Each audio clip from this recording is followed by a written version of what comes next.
Hello বন্ধুরা, কেমন আছো তোমরা সকলে? আশা করি খুব ভালো আছো।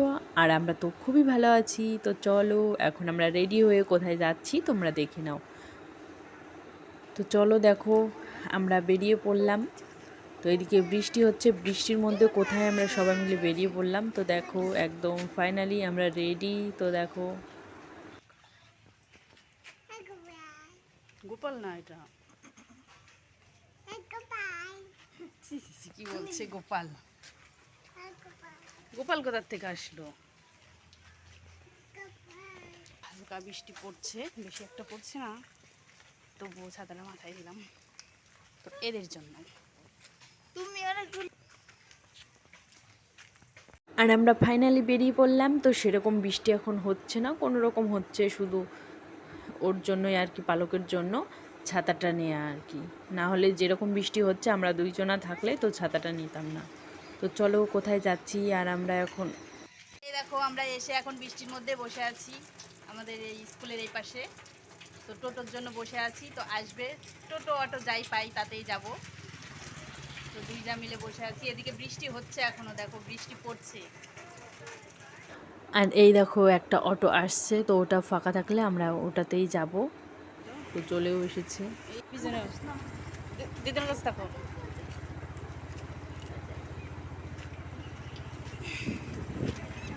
আর এই দেখো আমরা এখন পিছনে বসবো, কারণ সামনেটাতে আর জায়গা নেই। তো আমরা দুজনা মিলে পিছনটাতেই বসলাম। তো দেখো আমরা ফাইনালি চলে এসেছি স্টেশনে। তো এখান থেকে আমরা ওই পারে গিয়ে গাড়ি ধরবো। তো এই দেখো স্টেশন দেখা যাচ্ছে। আর এদিকে দেখো কাদা জল ভর্তি, বৃষ্টিতে আমাদের এখানে আবার বৃষ্টি হচ্ছে দুদিন থেকে। তো দেখো জলে একদম ভর্তি। তো একটা ট্রেন চলে আসলো।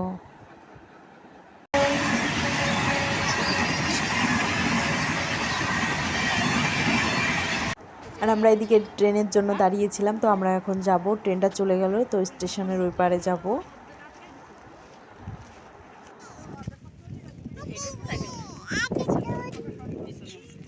আর দেখো বেথুয়াডহরি স্টেশনটা কি করেছে, চারিদিকে একদম দোকান টোকান যা ছিল কিচ্ছু নেই, একদম পুরো ফাঁকা। তো স্টেশনের পিছন দিয়েও দোকানগুলো কিচ্ছু নেই, একদম পুরো শুনশান। দেখো যা অবস্থা, সেটা আর বলার নেই, খুবই খারাপ অবস্থা হয়ে গেছে দেখো।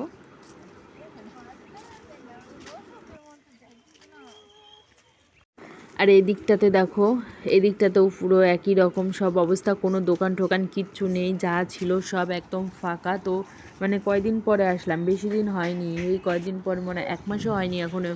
তো এসেছিলাম তখন একদম সব ঠিকঠাক ছিল, এই কদিনের মধ্যে একেবারে পুরো পাল্টে গেছে। আর এদিক দিয়ে দেখো স্টেশনের উপর দিয়ে একদম জল জমে ভর্তি হয়ে গেছে। কিচ্ছু বোঝা যাচ্ছে না, বেথুয়া স্টেশনের কি অবস্থা দেখো, সব একদম ভাঙচুর হয়ে গেছে।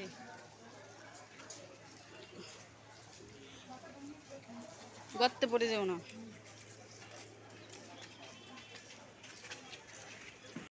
ওরে বাবা, এদিকে কি অবস্থা, সব ভাঙা চোরা, একদম ইট পাথর সব ভর্তি, দোকান টোকান তো কিছুই নেই, চারিদিকটা কেমন যে মনে হচ্ছে সেটা আর বলার নেই, একদম ভাঙচোর, কি অবস্থা। কদিন আগেও দেখলাম ভালোই ছিল, জানি না এগুলো সব কোথায় গেছে, এইসব দোকানগুলো কোথায় গেছে কি জানো। এর আগে কিছু দোকানগুলো নিয়ে তো ভীষণ বৃষ্টি হচ্ছে, তো রাস্তায় আর ভিডিও করতে পারিনি, তো এসে আর ভিডিও করা হয়নি, খুবই বৃষ্টি হচ্ছিল। তো এসেই আমার চুলটা শুকোয়নি, তো চুলটা ছেড়ে দিয়েছি ভীষণ, তো ফ্যানের হাওয়ায়। চলো ওইদিকে সবাই গল্প করছে, দেখে আসি। আর এই দেখো আমরা এসেছি আমার জায়ের জেঠিমাকে দেখতে, তো ওনার খুব শরীর খারাপ। তো দেখো এসে দেখছি উনি আবার রান্না করছে, কি করবে বলো। আর আমরা ওখান থেকে বেরিয়ে এসে তো একটা মন্দিরে চলে আসলাম। তো আজকে ঝুলন যাত্রা, সেই উপলক্ষে এখানে ঝুলন যাত্রা হচ্ছে, অনুষ্ঠান হচ্ছে, মেলা ঠেলা হচ্ছে। তো ভীষণই সুন্দর, কি বলবো, আর এত সুন্দর মন্দিরটা, মানে অসাধারণ যাকে বলে। তো আমার এখানে এসে খুবই খুবই ভালো লেগেছে। দেখো ওই দিকটা জায়গাটা অনেকটা বড়ই, আর এইমাত্র বৃষ্টি হয়ে গেল, চারিদিকটা একদম শুনশান, পরিবেশটা ভীষণ শান্ত। আর দেখো ঝুলন যাত্রার জন্য ওইদিকে প্যান্ডেলও করেছে, আর এখানে গান টান হচ্ছে, সব বসে আছে। আর এখন দিনের বেলা তো বেশি লোকও থাকে না, আর এই টাইমে আরও বৃষ্টি হচ্ছে, এখন বেশি একটা লোক হয়নি, তবুও একদম চারিদিকে পরিবেশটা খুব সুন্দর, তো ভীষণই সুন্দর লাগছে দেখো। আর এদিকে রাধাকৃষ্ণ দেখো দোল খাচ্ছে ঝুলন দোলায় বসে।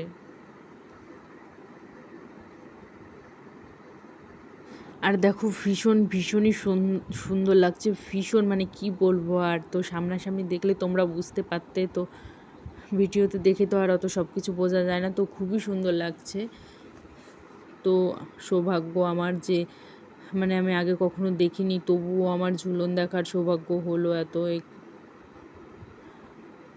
তো ভাবতেও পারিনি যে এখানে এসে আমি এখানে চলে আসবো, কোথায় এসছিলাম কোথায় চলে আসলাম। তো আমার খুবই ভালো লাগছে এখানে এসে। আর মন্দিরের ভিতরে গান চলছিল, রাধাকৃষ্ণের গান, আর এদিকে ঝুলন দোলায় বসে দুলছিল রাধাকৃষ্ণ, আর এদিকে ব্রাহ্মণ পুজো দিচ্ছে মন্দিরে।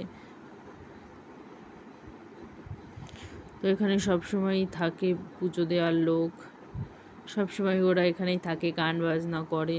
তো ভীষণ, আর আমি চারিদিকটা তোমাদের ঘুরিয়ে দেখাচ্ছি, খুব মানে কি বলে তোমাদের বোঝাতেই পারছি না, আমার এতটা আনন্দ লাগছে, এতটা ভালো লাগছে যে, আর বেশি ভালো লাগছে যে এতটা শান্তিপূর্ণ মানে পরিবেশ, একদম শুনশান, কোনো চেঁচামেচি কোনো ঝামেলা হই হুল্লোড় কিচ্ছু না, একদম নীরব পরিবেশ, খুব সুন্দর, আমার খুব ভালো লাগলো চারিদিকটা দেখে। দেখো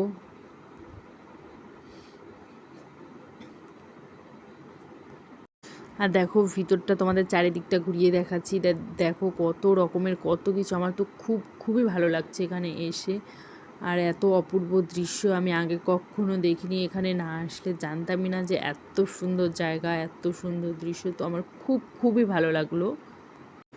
আর মন্দিরে ঠাকুরের সামনে গান চলছিল, তো আমি গানটা অফ করে দিয়েছি। এই দেখো তোমরা বক্সগুলো দেখেও সব বুঝতে পারছো, তো সব মেশিনগুলো বসানো আছে, তোমরা দেখেও বুঝতে পারছো আমি সব গানটা অফ করে দিয়েছি, কারণ কপিরাইট চলে আসবে বলে আমি সব সাউন্ডটা অফ করে দিলাম। আর মানে যেরকম ঠাকুর, তারপরে লাইটিং দেয়া আছে, তো আমার খুবই ভালো লাগলো। আর এখানে এটা বানিয়ে রেখেছে সাবিত্রী সত্যবান, তো এখানে আমাদের বলেছিল যে আরও কিছুক্ষণ থাকতে, তো এখানে সাবিত্রী সত্যবানের বিয়ে হবে, আর উপরে গান হচ্ছে, গান বাজনা হচ্ছে, তো গান বাজনা শেষ হয়ে গেলেই সাবিত্রী সত্যবানের সিঁদুর দান হবে।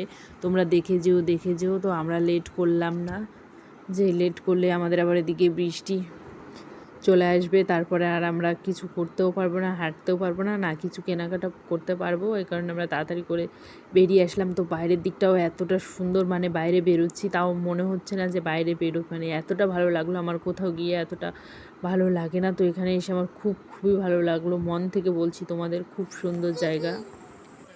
তো আমরা এখন বাইরে বেরিয়ে যাব, তো বাইরেও দোকান আছে, চলো দেখাই কি আছে ওখানে। আমাদের ঝুলন দেখা হয়ে তো মেলা বসেছে, দেখো এদিকে সব খেলনা নিয়ে বসেছে। আর এখন দিনের বেলা, তো রাত হলে একটু অনেক লোকজন থাকতো, সেরকম লোক নেই। আর আমরা এখন বাড়ির উদ্দেশ্যে রওনা দিয়ে দিলাম। আরে দেখো হাতে করে ওটা ধরে রেখেছে, ওটা কিনে দিয়েছে দিদুন, হাতে করে ধরে রেখেছে এই কারণে। তো আবার ক্যামেরার দিকে একটু দাঁড়িয়ে দেখলো। তো আমরা হাঁটতে এখন যাচ্ছি, আর এদিকে সবাই গল্প করছিলাম, তো হাসাহাসি করছিলাম। আর এখন আমরা চলে আসলাম, তো ওই পাড়ের থেকে রাস্তার ওই পারে যাব। তো চলো বন্ধুরা, টাটা।